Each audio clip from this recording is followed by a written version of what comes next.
Hugh Johnson. Hugh Johnson, as I told you before, immediate past president of the Jamaica Small Business Association.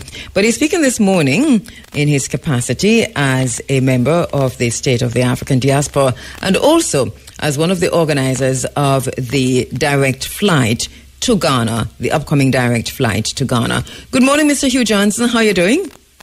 Good morning, Kabu. I'm doing well. All right. To your listeners, good morning. Right. Thank you so much for your patience. We're joining you just a little bit late.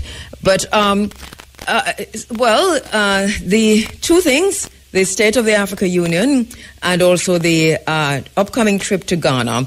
But quickly, you're no longer the president of a small business association? Correct. For almost a year now, yes. We have elected a new president, still on the board as immediate past president, but no longer in the driver's seat. Okay. All right. Well, you had a good innings, great work, and welcome to this other side now where you're looking at Africa. So you've got Africa in your sights in a serious way. Correct. Mm-hmm. All right. So first of all, we talk about the State of the African Union. What is that exactly? The state of the African diaspora is different from the African Union.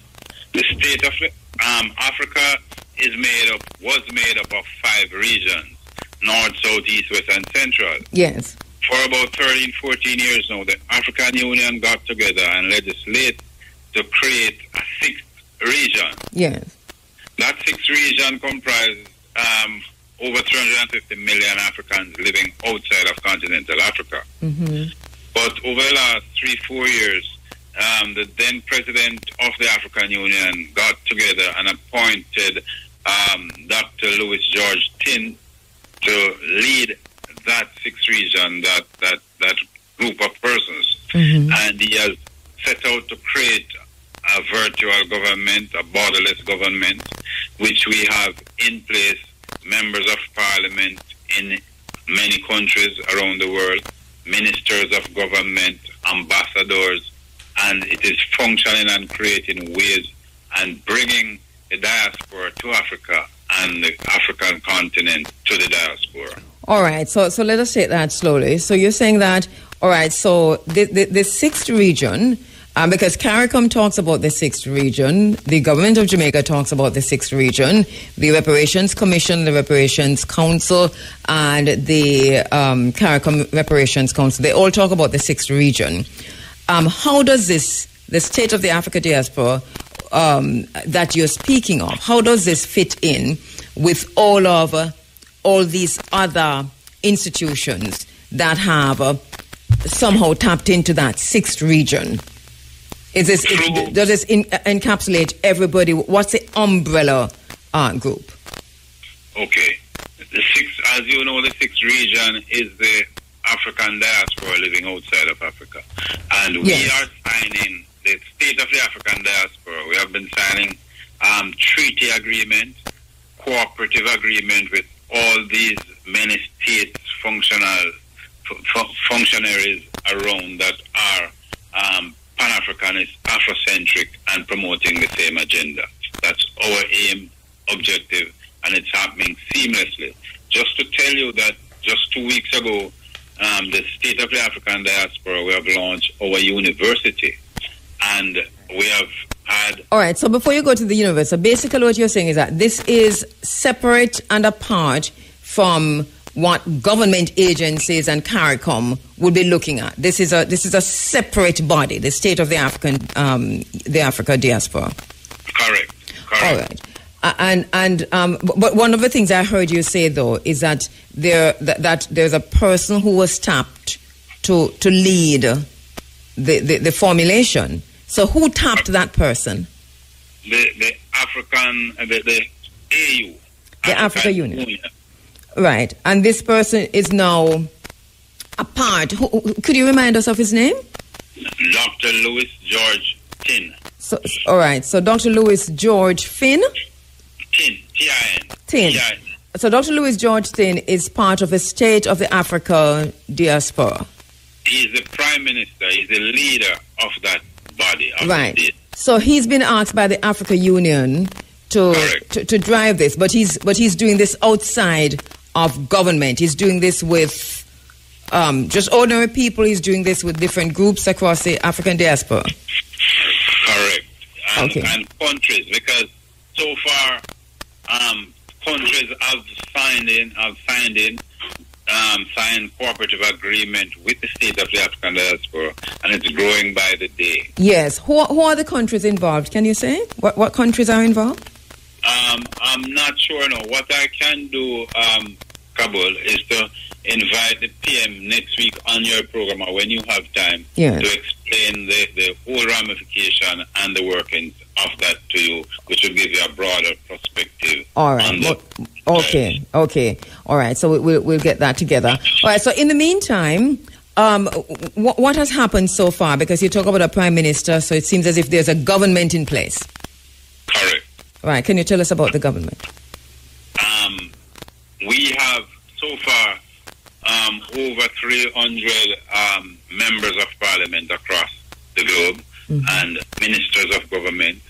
And I was sharing with you the glorious news of this university that was launched. And so far, even at Jamaica University, UCC have signed cooperative agreement with that university already, and many other universities around the world. Yes. And so the university that's launched is based where? It's a virtual university, because as you see, the situation now has pushed us to a different Of course, yes. There. Yeah, learning is going to be, for the most part, and especially at the tertiary level, virtual for so many. So this university has now been launched, and is it up and running, or are you just about getting it together? It is up and running with over 20 faculties as we speak, and growing. And how many students? Thousands of students. I'm unable to give you a figure on that. And it's called the State of the African Diaspora University? University of the State of the African Diaspora. All right, so we can find that online. Correct. All right, so for our listeners who want more information on that, you could always go online and check that. All right, yes, go ahead, Hugh. A part of our greater mission, when they claim to give us political independence, the colonial masters, they held back economic independence. And that is one of our mandates, to claim that and take it. We are doing it through two major planks right now is education, re-educate our populace, and through economic gain, economic activities by doing business among ourselves. As you would have known, nations that have allowed their currency, their money to circulate longer within their economy, create wealth and build their economy. While the black race, the world over, it doesn't stay among us for more than 6 hours. And for that, we are where we are. We intend to change that by, first of all, start doing business among ourselves. And as you know, in business is 90% relationship, 10% product. We are building that relationship with our brothers and sisters on the continent. Ghana is known as the gateway to Africa. And for so doing, we are planning our inaugural trip from Jamaica to Ghana. All right, so you take us right to the inaugural trip from Jamaica to Ghana. So this is a trip that was planned for earlier this year, right? Correct, but it was postponed because of the whole COVID issue and other reasons. Yes, and so now the trip is on, a direct from Jamaica to Ghana. When is it scheduled for? The 22nd of October. So you're talking about in a few weeks. In another 18 days. Yeah. So this is a direct trip, which means that it is also a chartered flight, right? Correct. Talk to us about that. As you know, normally when you're going to Africa, you would have to go all the way around Europe. Across the Atlantic, it's less than 10 hours flight, and it would take you 30, 40 hours around Europe to get to Africa with expense that we can least afford. So we believe, just as though we came direct across the Atlantic, we should go back direct across the Atlantic. Hence this arrangement for the flight. Hence this arrangement for the flight to take us directly from Kingston to Ghana. From Kingston to Ghana. What airline? It's a chartered flight, and I'm not. I can't disclose the The airline. All right, so it's a chartered flight. This plane is chartered, and it's going straight from Jamaica to Ghana on October 22. Do you now have a full flight? I would need to check that out. It was filling up pretty fast, so who are interested, I would urge them to log on and to be assured of that, because I'm getting calls by the day, and since I'm not directly dealing with that, I would need to consult in order to answer you. How can persons who are interested in this flight be a part of this flight? Call 345-4682. 4782, that is 345-4782, 528-4850, 819-2212. All right, Hugh, go over those numbers for me, please, slowly. 345-4782, 528-4850, 819-2212. All right. What can you tell us about the cost and hotel accommodation and what the tour includes? The itinerary is already established. We'll be going to the castle. We'll be going to all of the attractions. Of course, by the castle you mean the dungeons, right? Right. So you'll be going to the dungeons. You'll be going to where else? The graveside, the slave river. Oh, you're going to Asin Manso. Asin Manso. We'll be going to the Ashanti Kingdom to meet the king. That's in Kumasi. Right. We'll be meeting also, and we'll be going up in the mountains, and we'll be meeting dignitaries in Africa, governmental personnel. Okay. What's the cost? $4,300, $4,300 which is a giveaway at this time, because as you would have known, it can cost anywhere between $6,000 and $10,000 to get to Ghana anytime. All right, so $4,000 This is for how many days? 11 days.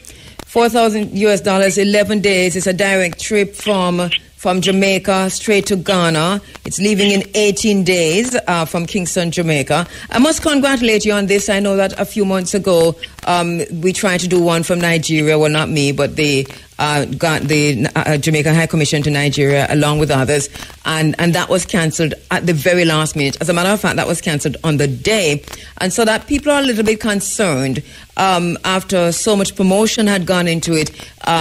So how do you now will ease people's fears? Those who are listening now and want to go, but to say, boy, so what happened with Nigeria? Their last just did a few months ago, them cancelled on the day when the flight will leave. How do you ease those fears and to say to persons, this flight will happen?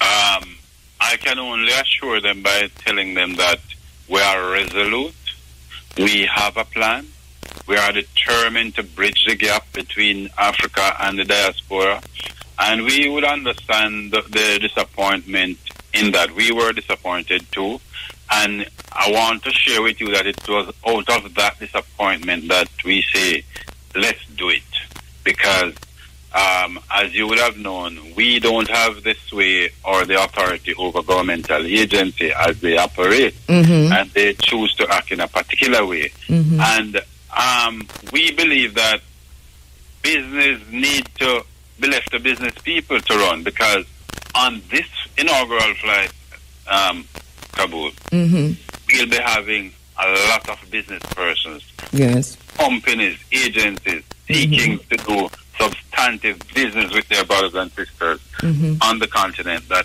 carries 1.4 billion market. Yes, brilliant. It sounds really good. So what about visa issues? Obviously, that's not a consideration.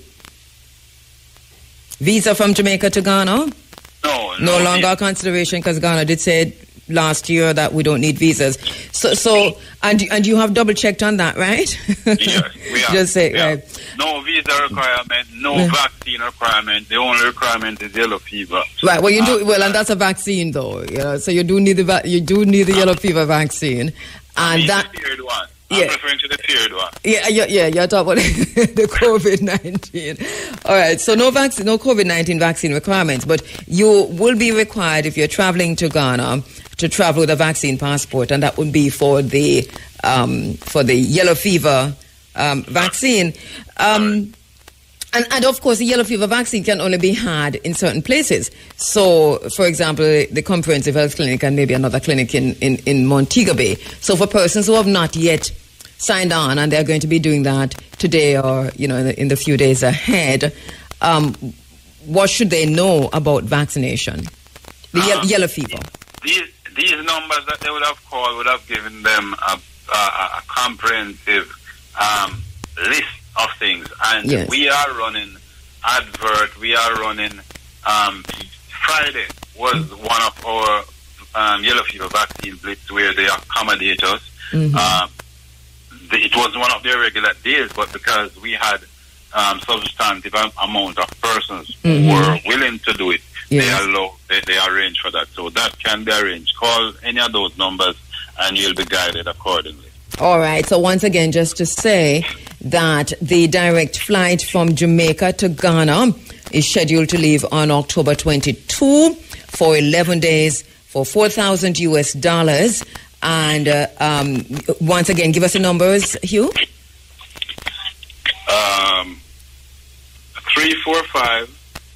345-4782 528-4850 819-2212. All right. Thank you so much. There's also a WhatsApp number which is 858-4918. All right. 84918. That's a WhatsApp number that you can text your message to that number, and you'll be guided accordingly also. All right. Thank you so much, my brother. Hugh Johnson, immediate past president of the Jamaica Small Business Association.